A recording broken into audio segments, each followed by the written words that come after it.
T-Mac, the most talented player to never win in your eyes? Not even close. Not even close. Not even close. One of the most.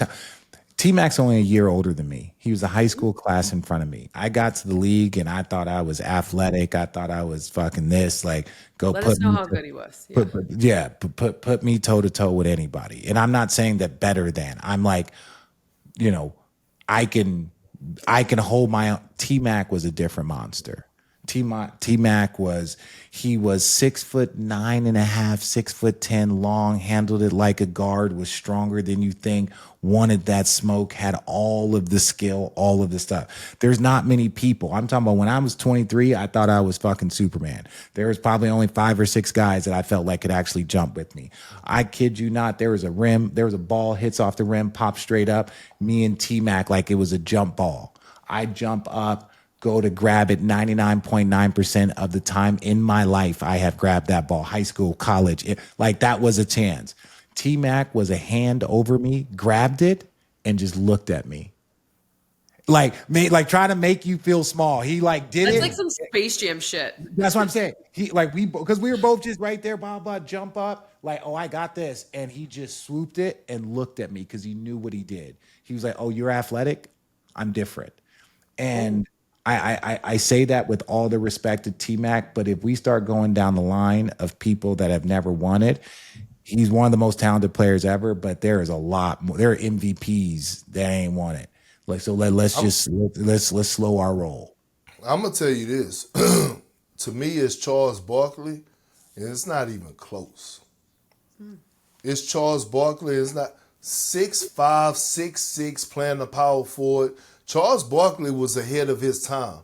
Charles Barkley had that motherfucker on the string, the handles, the step backs.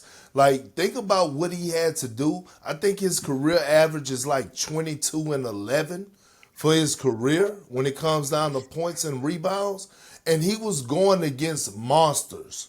Like, he was a monster, but I'm talking about the 7-footers he had to go against, the guys that were defending him, the bag. Like, Charles Barkley had a bag. Like, I'm talking about a deep-ass bag when it came down to his offensive skill set. And me and Chuck, we didn't have our little beef and whatever, and we didn't got it together. But I'm just saying, if I'm just giving my overall view and we talk about power forwards or talented guys, to me it's Charles Barkley.